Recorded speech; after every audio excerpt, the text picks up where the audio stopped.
तो बच्चों कैसे हैं आप सब। बहुत बहुत स्वागत है आपका आज की इस वीडियो में। आज का ये वीडियो क्लास 11th के बच्चों के लिए बहुत ज़्यादा खास होने वाला है, क्योंकि इस वीडियो में हम लोग देखने वाले हैं बच्चों क्लास 11th का जो आपका इकोनॉमिक्स का सब्जेक्ट है, इसका जो आपका मिड टर्म का एग्ज़ाम होने वाला है 13 अक्टूबर को। जी हाँ बच्चों, 13 अक्टूबर 2025 को जो आपका इकोनॉमिक्स का मिड टर्म का पेपर होने वाला है, तो उसके लिए हम लोग एक इम्पॉर्टेंट सैम्पल क्वेश्चन पेपर इस वीडियो में हम लोग देखने वाले हैं। और ये सैम्पल पेपर आप सभी बच्चों के लिए बहुत ज़्यादा इंपॉर्टेंट होने वाला है, क्योंकि जो भी क्वेश्चन यहाँ पर हम लोग डिस्कस करेंगे सैम्पल पेपर के अंदर, इसी में से बहुत सारे क्वेश्चंस आप देखेंगे आपके पेपर के अंदर डिट्टो रिपीट होकर के आ जाएंगे।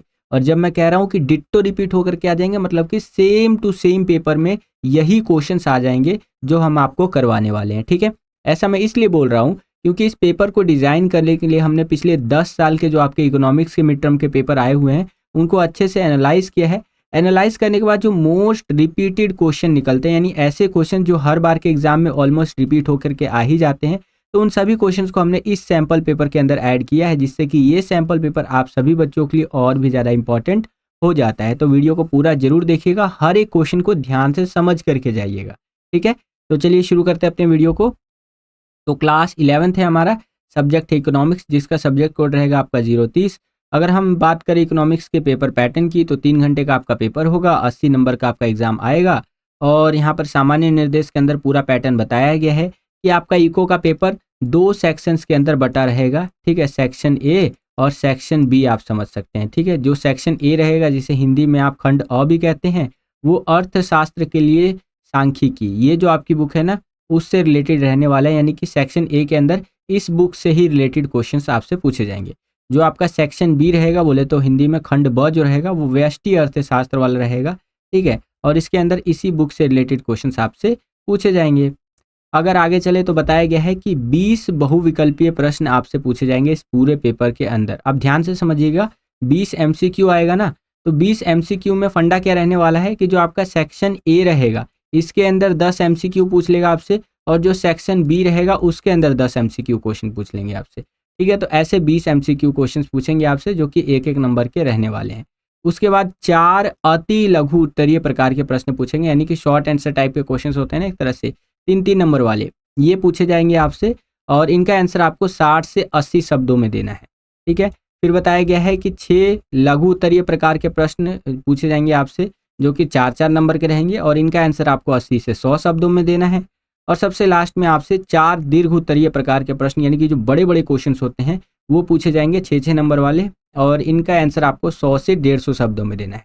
क्लियर है बच्चों? अभी जब हम सैम्पल पेपर करेंगे ना, तो आपको और अच्छी तरीके से समझ में आता जाएगा। सेम यही चीज़ इंग्लिश मीडियम में आपका जनरल इंस्ट्रक्शंस करके रहता है। वीडियो को पॉज करके इसको आप रीड कर सकते हैं। मैंने आपको बाइलिंगुअल हिंदी और इंग्लिश दोनों में बता दिया। ठीक है बच्चों, तो चलिए हम अपने वीडियो को शुरू करते हैं। एक खास बात ये है कि ये जो आपको पूरा क्लास लेने वाले हैं वो कृष्णा सर लेने वाले हैं। मैंने आपको जस्ट इंट्रोडक्शन दे दिया। ठीक है, तो बड़े ध्यान से यहाँ पर समझिएगा कि कृष्णा सर आपको कैसे पढ़ा रहे हैं। जो जो क्वेश्चन कृष्णा सर आपको पढ़ा रहे हैं, उनको हर एक क्वेश्चन को मतलब देख करके जाइएगा, इससे बाहर कुछ नहीं आएगा बच्चों। ठीक है, और इसी तरह से हमारे पास 3 से 4 सैम्पल पेपर बने हुए हैं इकोनॉमिक्स के, तो चिंता बिल्कुल ही मत कीजिए, तैयारी बहुत बढ़िया करवा देंगे। 1 शॉट वगैरह की वीडियो भी आ जाएगी, बस अपना प्यार और सपोर्ट बनाए रखिए। आपको मैं एक लाइक का टारगेट दे देता हूँ, 707 लाइक्स कंप्लीट करवा दीजिए इस वीडियो पर। ठीक है, चलिए वीडियो को शुरू करते हैं। सेक्शन ए आपका यहाँ से स्टार्ट हो जाता है, और जैसा कि मैंने बताया सेक्शन आपका जो बुक जो है वो 2 पार्ट में डिवाइड किया गया है। यानी सेक्शन जो है 2 पार्ट में डिवाइड किया गया है। एक में आपकी जो मैंने आपको बुक बताया, फिर दूसरे पार्ट में दूसरी बुक का क्वेश्चन, ऐसे किया गया है। ठीक है, तो चलिए सबसे पहले हम सेक्शन ए पे के पहले क्वेश्चंस पे आते हैं। पहला क्वेश्चन आपका यहाँ से स्टार्ट होता है, और यहाँ पे बोला गया है, मेरा दोस्त अतुल जो एक गायक है कि आज के 2 क्रियाकलाप नीचे दिए गए, और उसमें से आपको जो है बताना गया है। यहाँ पे जैसे 2 क्रियाकलाप क्या है, सुबह उसने गायन के लिए मंच पर एक कार्यक्रम किया तथा फीस के रूप में उसने कितने रुपए लिए? 10,000 रुपए लिए। ठीक है, प्राप्त किए। शाम को हमने उसकी 4 वर्षीय बेटी की जन्मदिन पर जन्मदिन घर पर मनाया और उसके लिए उसने गाना गाया। तो ये क्या है आपको बताना है। जैसे ऊपर दी गई सूचनाओं के आधार पर कौन सा कथन जो है सत्य है, ये पूछा गया है। और आपको यहाँ पे ऑप्शन दिए गए, क्रियाकलाप जो है पहला दिया गया है, एक आर्थिक क्रिया है और दूसरा है गैर आर्थिक क्रिया है। जो ख है वो दिया गया है कि एक गैर जो आर्थिक तथा आर्थिक क्रिया है, ठीक है। पहला और दोनों आर्थिक क्रिया है और दोनों गैर आर्थिक क्रिया है। राइट आंसर क्या होगा आपका? ये हो जाएगा आपका क क्यों होगा? देखिए, एक तो उसने पैसा कमाया, जिसमें आप देख रहे हैं कि पहले वाले में उसने जो है गाना गाया और उसने 10,000 रुपए प्राप्त किए। लेकिन वही शाम को वो उसकी जो 4 साल की बेटी है, उसके जन्मदिन पर वो गाना गाता है, तो अब वो अपने ही घर में थोड़ी नहीं पैसे लेगा। तो ये तो कॉमन सेंस वाली बात है। एक आर्थिक क्रिया है पहली वाली और दूसरी आर्थिक क्रिया नहीं है, यानी गैर आर्थिक क्रिया है। तो राइट आंसर आपका जो है पहला हो जाएगा।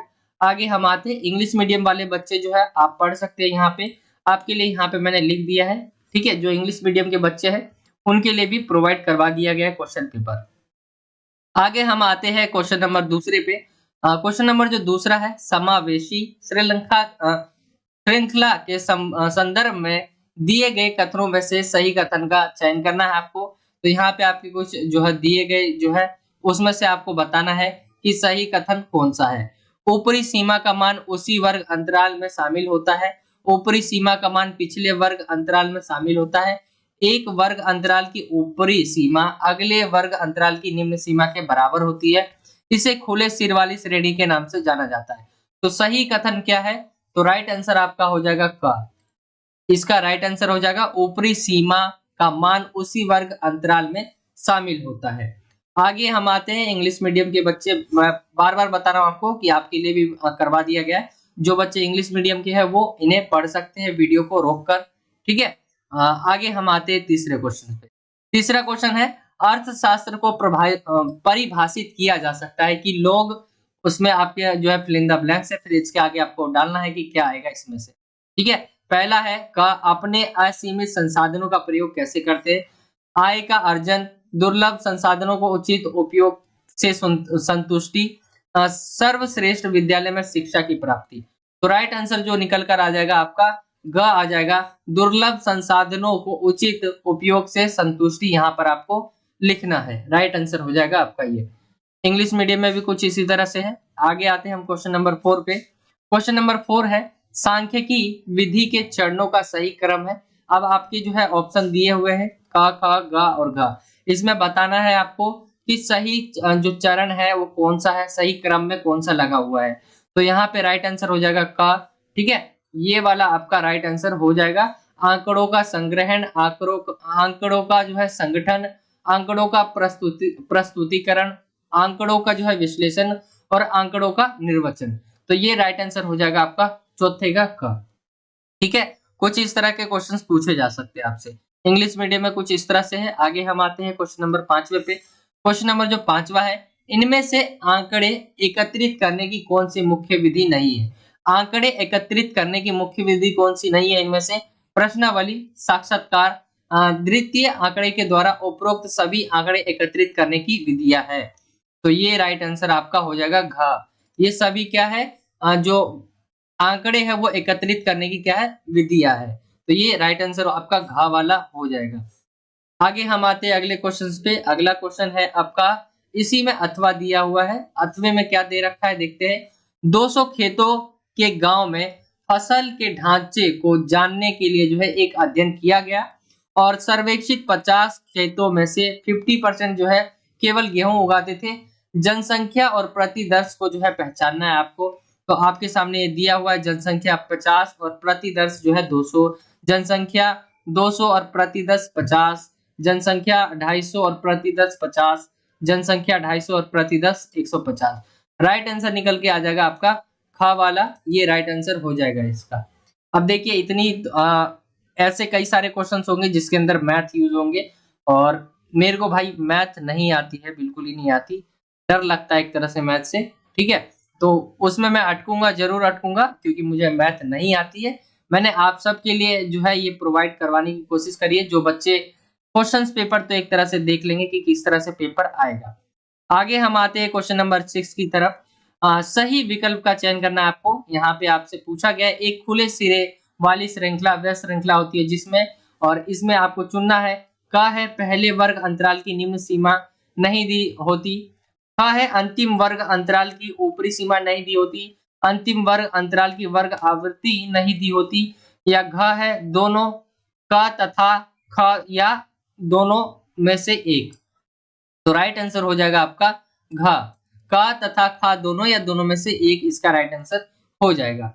आगे हम आते हैं इंग्लिश मीडियम में कुछ इस तरह से 6th क्वेश्चन आपका। आगे आते हैं क्वेश्चन नंबर 7 पे। क्वेश्चन नंबर जो 7 है, मुद्रास्फीति स्फीति महंगाई दर जिसे बोलते हैं को निम्नलिखित में साप्ताहिक परिवर्तन के संदर्भ में मापा जाता है। किनको? सीपी, अब ये IIW है, ठीक है, WPI, CPIAL जीवन यापन की लागत सूचकांक। तो राइट आंसर हो जाएगा आपका WPI, इसका राइट आंसर हो जाएगा। ठीक है, ऑप्शन नंबर जो आपका ख है वो राइट आंसर निकल कर आ जाएगा। आगे हम आते हैं अगले क्वेश्चंस पे। इंग्लिश मीडियम में कुछ इस तरह से है। क्वेश्चन नंबर 8 पे आ जाते हैं। अनुसंधान विधि की प्रक्रिया में एकत्रित किए गए मौलिक आंकड़े क्या कहलाते हैं? अनुसंधान विधि की प्रक्रिया में एकत्रित किए गए जो मौलिक आंकड़े होते हैं उसे क्या कहते हैं? आपके सामने ऑप्शन है, प्राथमिक आंकड़े, द्वितीयक आंकड़े, तृतीयक आंकड़े, इनमें से कोई नहीं। तो राइट आंसर जो हो जाएगा आपका वो हो जाएगा क, प्राथमिक जो आंकड़े हैं वो इसका राइट आंसर हो जाएगा। आगे हम आते हैं अगले क्वेश्चन पे। क्वेश्चन नंबर 8 का इंग्लिश मीडियम में कुछ इस तरह से है। क्वेश्चन नंबर 8 में आपको जो है अथवा देखने को मिलेगा और इसके अंदर हम अथवे को देखते हैं। यहाँ पे बोला गया है सही मिलान आपको चुनना है। इनमें से कौन सा मिलान है जो सही हो रखा है? यहाँ पे आपके सामने है समयावधि के आधार पर आंकड़ों का वर्गीकरण, भौगोलिक वर्गीकरण, ये गलती हो जाएगा। ठीक है, भौगोलिक वर्गीकरण में तो अलग होता है, समयावधि के आधार पर आंकड़ों का वर्गीकरण, भौगोलिक वर्गीकरण नहीं होता है। ख है एक वर्ग की ऊपरी सीमा तथा निम्न सीमा का अंतर मध्य बिंदु, ये भी नहीं होगा। कक्षा में विद्यार्थियों की संख्या संततः चर, ये भी नहीं होगा। राइट आंसर आपका घ हो जाएगा। शब्द शब्द से कम व से अधिक संबंधित है संचयी आवर्ती श्रृंखला से। तो आपका जो है घ वो राइट आंसर निकल कर आ जाएगा। इसकी इंग्लिश मीडियम की बात करें तो मैंने यहाँ पे लिख दिया, इसको थोड़ा मैंने छोटा कर दिया है क्योंकि ये ऐसा था जो बहुत बड़ा हो रहा था और मिलान वाला था, तो मुझे इसको एक ही लाइन में लाना था, तो इसे छोटा करना पड़ा। आगे हम आते हैं क्वेश्चन नंबर 9 की तरफ। क्वेश्चन नंबर जो 9 है आपका, पूछा गया है एक अच्छी प्रश्नावली में क्या नहीं होना चाहिए, इनमें से आपसे बोला गया है अवांछनीय प्रश्न, प्रश्नों की सीमित संख्या, प्रश्नों का उचित क्रम, सरल व छोटे प्रश्न। तो ये सारी चीजें होती है लेकिन अवांछनीय प्रश्न जो है वो नहीं होने चाहिए। तो राइट आंसर आपका जो है का हो जाएगा। आगे हम आते हैं इंग्लिश मीडियम में कुछ इस तरह से है आपके सामने। ठीक है, 10वें क्वेश्चन पे आते हैं हम। 10वां क्वेश्चन है द्वितीयक आंकड़ों के प्रयोगकर्ता को जांच लेना चाहिए। क्या जांच लेना चाहिए? आंकड़ों की उपयोगिता, ठीक है, उपयोगिता, आंकड़ों का विश्वसनीयता, आंकड़ों की पर्याप्तता और उपरोक्त सभी। तो राइट आंसर आपका घ हो जाएगा। ये सभी चीजें जो है द्वितीयक आंकड़ों के जो प्रयोगकर्ता होते हैं उनको ये जांच लेना चाहिए। तो राइट आंसर आपका जो है घ हो जाएगा। आगे हम आते हैं अगले क्वेश्चंस पे। अब इंग्लिश मीडियम में कुछ इस तरह से। अब यहाँ पे देखिए मैंने आपको जो पैटर्न दिखाया था उसमें मैंने आपको जो है 20 क्वेश्चन दिखाए थे एमसीक्यू के। ठीक है, अब देखिए पेपर जो है किस तरह से बनेगा ये मैंने आपको पहले ही बताया। अब यहाँ पे 20 क्वेश्चन बोले हैं तो इन्होंने किया क्या है, जो आपका सैंपल पेपर दिया गया है, ठीक है, जो 12th का दिया गया उसी के बेस पे मैंने 11th का बनाया है। लेकिन आपका जो सिलेबस है वो 11th का है, ये डर नहीं रखना है कि मैंने 12th का बनाया ये नहीं, वो सिलेबस जो है मैंने पैटर्न बनाए हैं, जैसे उसमें जितने क्वेश्चन है इसमें ही उतने क्वेश्चन है, लेकिन ये आपकी 11th की बुक से है, जो 11th का मिड टर्म का सिलेबस है उससे ही लिया गया है। तो यहाँ पे जैसे कि हमने देखा तो यहाँ पे क्या है पेपर में जो दिया गया है ये आपका जो है ये सारी चीजें बांट दी गई है। ठीक है, इन सबको बांट दिया गया है। जैसे 20 है तो 10 इसमें और 10 इसमें। ठीक है, यहाँ पे एमसीक्यू 10 इसमें हो गए और 10 इसमें एमसीक्यू हो गए, ऐसे बांट दिया गया है। अब यहाँ पे इस प्रश्न पत्र में 4 जो है लघु उत्तरीय प्रश्न है जिनमें से प्रत्येक 3 अंक के है, तो इसमें 2 जो है आप जोड़ दीजिए 3 अंक वाले। ठीक है, 3 + 3 इसमें भी 2 जोड़ देते हैं। तो यहाँ पे 4 थे तो वो इसमें बट गए। तो ये आपका सेक्शन सी, ये ऊपर वाला सेक्शन ए, सेक्शन ए हो गया, नीचे वाला सेक्शन बी हो गया। तो हमने 10 क्वेश्चन आपके एमसीक्यू के देख लिए। आई होप कि मैं जो आपको समझाना चाह रहा हूँ आप समझ गए होंगे। आपके जो सेक्शन है वो बराबर बराबर बांट दिए गए हैं, बराबर बराबर बुक को। ठीक है, आगे हम आते हैं अगले क्वेश्चन पे, क्वेश्चन नंबर 11वें की तरफ। क्वेश्चन नंबर जो 11वां है वो आपका 3 नंबर का आने वाला है, और इसमें अर्थशास्त्र में सांख्यिकी का क्या महत्व है आपसे पूछा गया है। तो देखते हैं सांख्यिकी के क्या महत्व रहते हैं। अनेक आर्थिक समस्याओं को सांख्यिकी की सहायता से समझाया जा सकता है। यानी ऐसी बहुत सारी समस्याएं होती है जो आर्थिक होती है, उसको हम सांख्यिकी के द्वारा जो है सोल्व कर सकते हैं। यह आर्थिक नीतियों के निर्माण में सहायक है। जब भी कोई हमें ऐसे नियम बनाने पड़ते हैं, नीति बनानी पड़ती है जो आर्थिक रिलेटेड हो, तो उसमें हमें इसकी बहुत नीड होती है, यानी इसकी भूमिका बहुत रहती है। ठीक है, बहुत इंपॉर्टेंस रहती है इसकी। अर्थशास्त्र के विभिन्न क्षेत्रों में सांख्यिकी का महत्व इस प्रकार है। अब यहाँ पे इसके महत्व को भी बता रखा है किस तरह से है, यहाँ पे मैं आपको दिखा देता हूँ। सबसे पहला है उपभोग के अंतर्गत सांख्यिकी। भिन्न आय वाले व्यक्ति अपनी आय का प्रयोग किस प्रकार करते हैं, यह हम उपभोग संबंधी आंकड़ों के द्वारा जान सकते हैं। उपभोग संबंधी आंकड़े व्यक्तियों के को अपना बजट बनाने व जीवन स्तर को सुधारने में उपयोगी एवं सहायक सिद्ध होते हैं। तो ये हो जाएगा आपका उपभोग के अंतर्गत जो है सांख्यिकी। आगे हम आते हैं इसी के दूसरे 3 प्रकार, 3 है इसके। ठीक है, 3 पॉइंट बता रखे, एक हो गया। दूसरे पॉइंट पे आएंगे, उत्पादन के अंतर्गत सांख्यिकी। यानी सांख्यिकी की सहायता से उत्पादन प्रक्रियाओं का तुलनात्मक अध्ययन किया जाता है। उत्पादन संबंधी आंकड़े मांग तथा पूर्ति में सामंजस्य स्थापित करने में उपयोगी एवं सहायक है, क्योंकि इनके आधार पर वस्तु के उत्पादन की मात्रा को निर्धारित किया जा सकता है। तो ये हो जाएगा आपका दूसरा। तीसरा जो है वितरण के अंतर्गत सांख्यिकी। उत्पादन के विभिन्न कारकों भूमि, श्रम, पूंजी और उद्यम के मध्य राष्ट्रीय आय के वितरण की समस्या का समाधान करने में सांख्यिकी विधियों का प्रयोग किया जाता है। तो ये आप पॉइंट्स लिख सकते हैं इसमें, जो सांख्यिकी है उसका क्या महत्व रहता है। ठीक है, तो ये हो गया आपका इंग्लिश मीडियम में कुछ इस तरह से है। आगे हम बढ़ते अगले क्वेश्चन पे। क्वेश्चन नंबर जो 12वां है उसकी तरफ आते हैं। क्वेश्चन नंबर 12वां है आरेखीय चित्रीय प्रस्तुतिकरण का वर्णन करना है। तो इसके बारे में आपको बताना है, 3 नंबर में है, और इसी में भी अथवा भी देखने को मिलेगा आपको। तो इस विधि में क्या होता है, आरेखीय चित्रीय प्रस्तुतिकरण में क्या होता है, इस विधि में पाठ्य तथा सारणीय प्रस्तुतिकरण की तुलना में आंकड़ों के द्वारा आंकड़ों का प्रभावपूर्ण और काल्पनिक तथा तुलनात्मक अध्ययन आसान हो जाता है। सामान्य प्रयोग में प्रस्तुतिकरण के कई प्रकार हैं, उनमें से कुछ महत्वपूर्ण निम्न है, जैसे ज्यामितीय चित्र, आवृत्ति चित्र और रेखीय चित्र। आपने ये सारे चीजें देख रखी है। 3 नंबर का है, इसीलिए हमने ये पूछा गया था क्या है ये, और हमने सिर्फ इसके नाम बताए हैं। तो ये आपका 3 नंबर में कुछ इस तरह से आपको लिखना है। इसी का जो इंग्लिश मीडियम है कुछ इस तरह से है। ठीक है, आगे हम आते हैं इसी के अथवे में। अथवे में जो पूछा गया है सूचकांक के प्रकारों का वर्णन करना है। सूचकांक के जो प्रकार है 3 प्रकार है। कीमत सूचकांक। कीमत सूचकांक में होता क्या है, यह एक निश्चित समय अवधि में कीमतों में होने वाली परिवर्तनों को मापता है। वर्तमान जो सूचकांक के उदाहरण है थोक मूल्य कीमत सूचकांक, उपभोक्ता कीमत सूचकांक या जीवन निर्वाह लागत सूचकांक है। इसके अगले प्रकार की बात करें जिसका नाम है मात्रात्मक सूचकांक।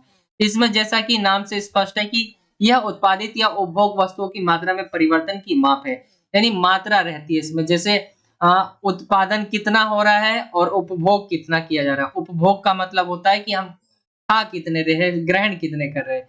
जैसे औद्योगिक उत्पाद जो है सूचकांक। तीसरा जो है मूल्य सूचकांक।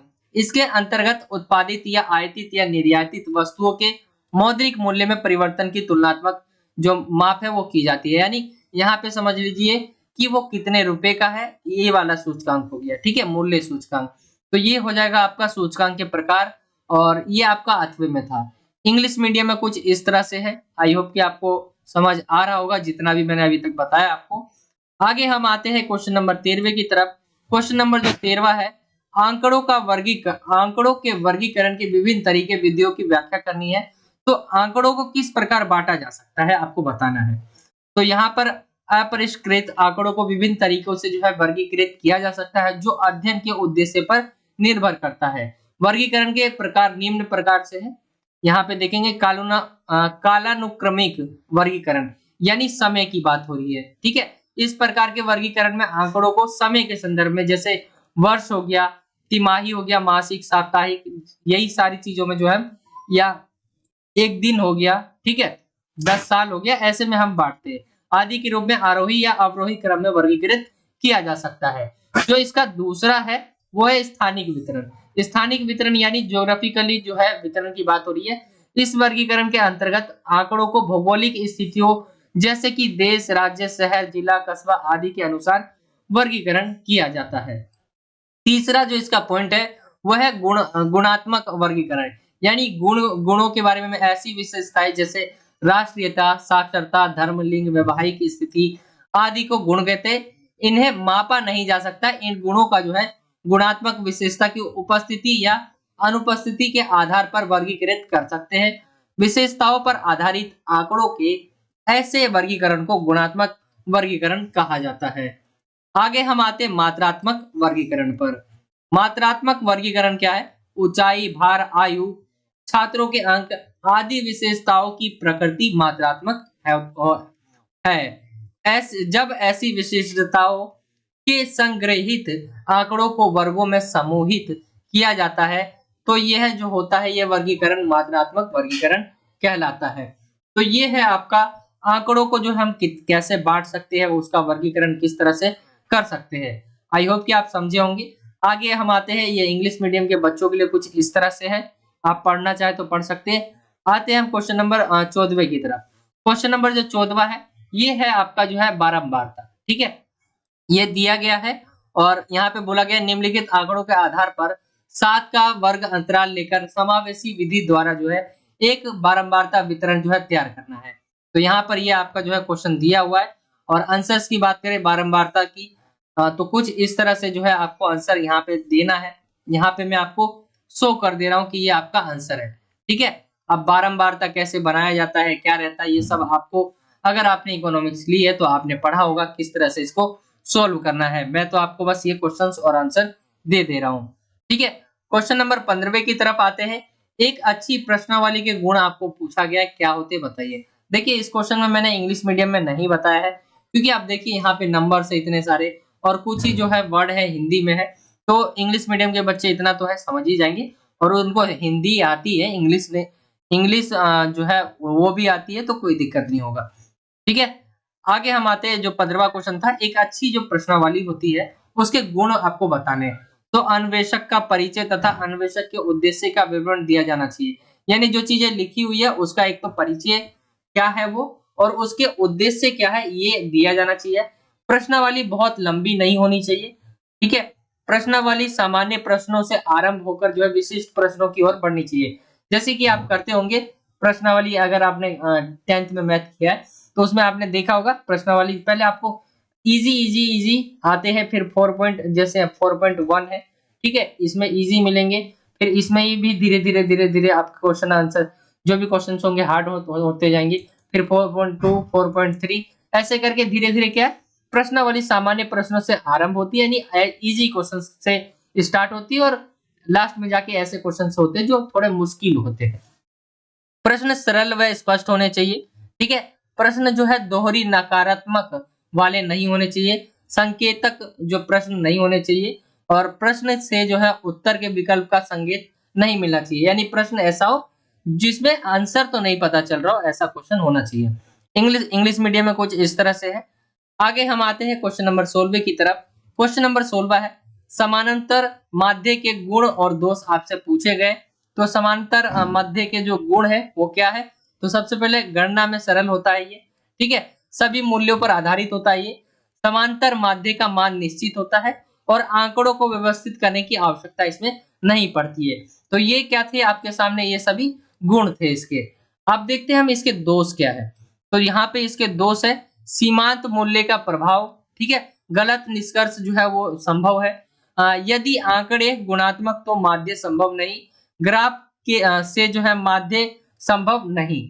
तो ये क्या थे इसके सभी दोष थे। ठीक है, ये क्वेश्चन इंपॉर्टेंट है आपके पेपर के लिए, तो ये क्वेश्चन जरूर कर ले। इंग्लिश मीडियम में कुछ इस तरह से है और ये आपका 17वां क्वेश्चन आता है।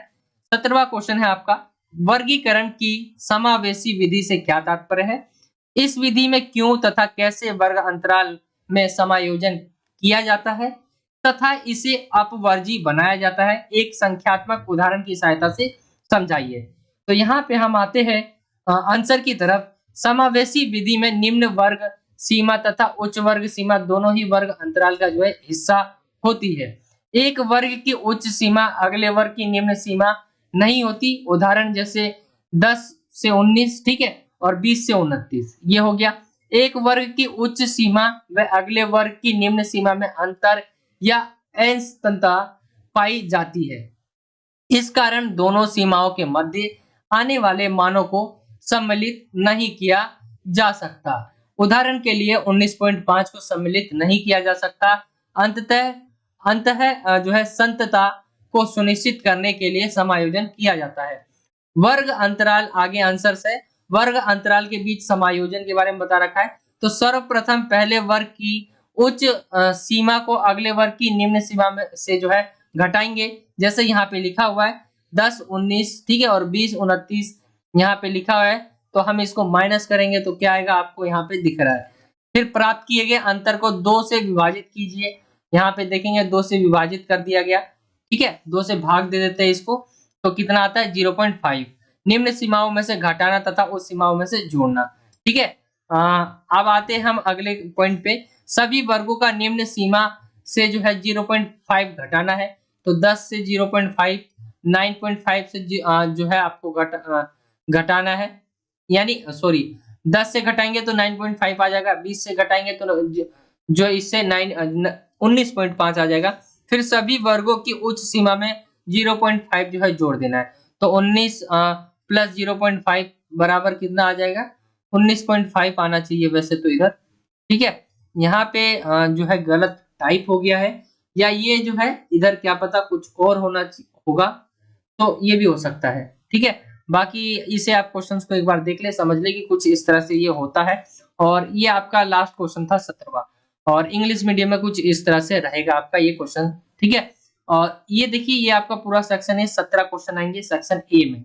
सेक्शन जो आपका ए रहेगा उसके अंदर टोटल 17 क्वेश्चन आएंगे, और 17 क्वेश्चन आपके ए में आएंगे तो बी में भी 17 आएंगे, यानी 17 दूनी टोटल जो है क्वेश्चन आपके जो आएंगे वो आएंगे 34।